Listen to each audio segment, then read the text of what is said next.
आपका बेहद शुक्रिया कि कल शाम में आपने फ़ोन करके मेरी खैरियत और मुझसे दरियाफ़्त किया कि क्या हुआ, और आपने मुझे बताया कि आपने फ़ौरन पुलिस के आला अहदेदारों से बातचीत भी की।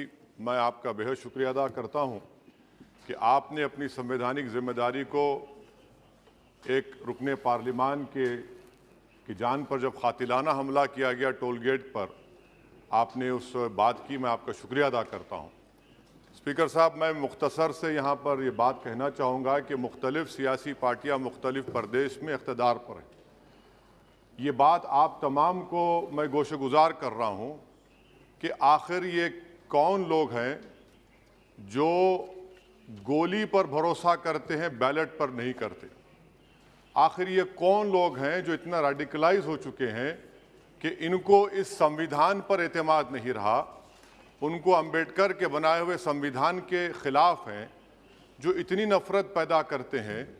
आखिर ये कौन लोग हैं? मैं इसको सियासी गुफ्तगू नहीं करूँगा, ये सब के लिए छोड़ रहा हूँ, क्योंकि जहाँ तक मुझे मालूम कि मैं 2 मरतबा का विधायक हूँ, 4 मरतबा का सांसद हूँ, और अगर इस तरह से अगर राजनीति आगे बढ़ेगी कि टोल गेट पर गाड़ी रुकती है और 4 राउंड गोलियां चलाई जाती हैं, आखिर इन नौजवानों को ये कैसे रेडिकलाइज हुए?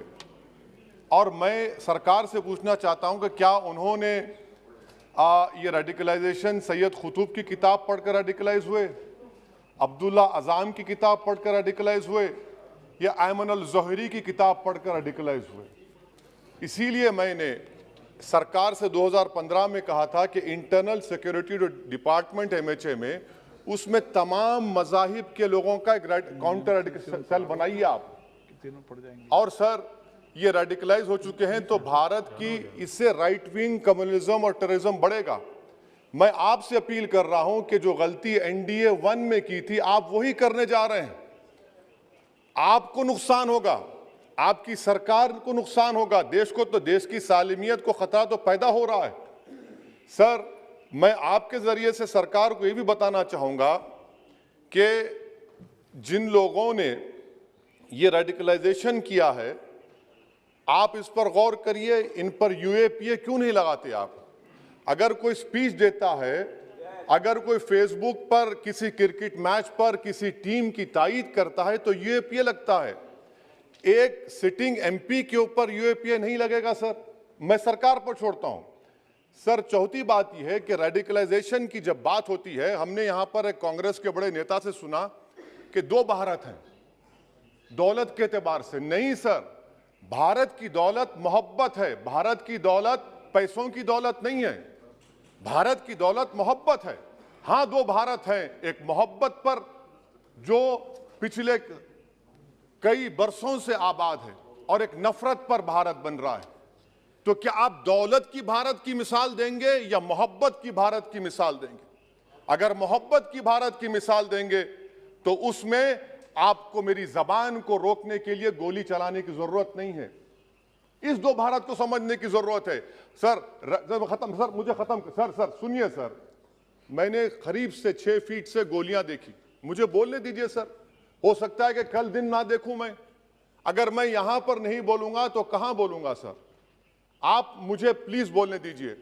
सर, मैं आपसे गुजारिश ये करना चाहूंगा कि आप हरिद्वार में, रायपुर में और इलाहाबाद प्रयागराज में मेरे बारे में क्या कहा गया? आपके NIB की रिपोर्ट है ना, आप क्यों छुपा रहे उसको?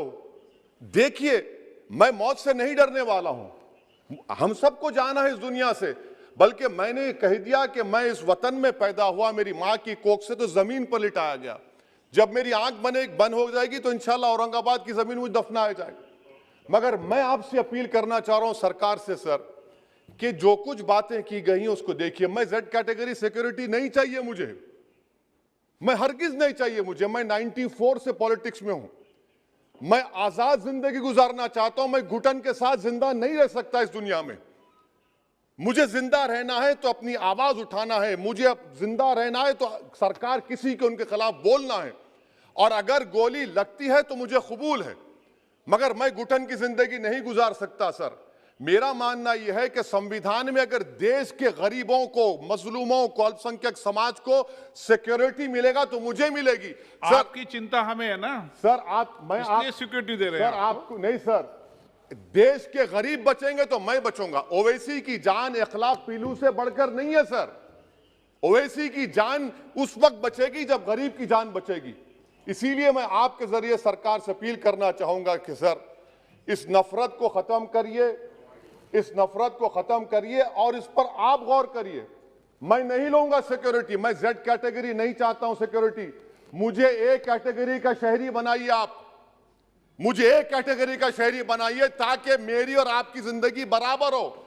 जब देश के प्रधानमंत्री पर सिक्योरिटी ब्रीच हुआ, अपोजिशन की तरफ से मैंने कहा था कि गलत हुआ। सब सेकुलर पार्टी के लोगों ने कहा कि ओवैसी तुम क्यों बोले, तुम क्यों बोले। मैंने कहा नहीं, देश का प्रधानमंत्री मेरा है, सिक्योरिटी ब्रीच हुई तो एक्शन लेना चाहिए। मगर 4 मर्तबा के एमपी पर कोई 6 फीट के फासले से 4-4 गोली चलाता है। मुझे मौत है, हम सबकी मौत है, मगर मैं इन गोली चलाने वालों से डर कर खामोश नहीं बैठने वाला हूं। और मैं दुआ करता हूं कि उत्तर प्रदेश में पुरअमन पोलिंग होगी इंशाअल्लाह। उत्तर प्रदेश की जनता गोली चलाने वालों का जवाब बैलेट से देगी, नफरत का जवाब मोहब्बत से देगी और कमजोरों को दबाने का जवाब हिस्सेदारी से देगी। मेरी आपसे गुजारिश है सर कि मुझे जेड कैटेगरी नहीं चाहिए, मैं रिजेक्ट करता हूं। आप इंसाफ करिए सर, उस पर यूएपीए लगाइए। और इनके दिमाग कौन है? 2 लोग रेकी करते हैं, उनको मालूम कि मैं मीरठ किठौर से आ रहा हूं उस टोल गेट पर, और 6 फीट के फासले पर गोली चलाते हैं। तो आप देख लीजिए सर, आप सरकार के हवाले, अगर आप इंसाफ करना चाहे आप इंसाफ कर सकते, मगर रेडिकलाइजेशन आपको नुकसान पहुंचाएगा और इससे राइट विंग टेररिज्म बढ़ेगा। शुक्रिया।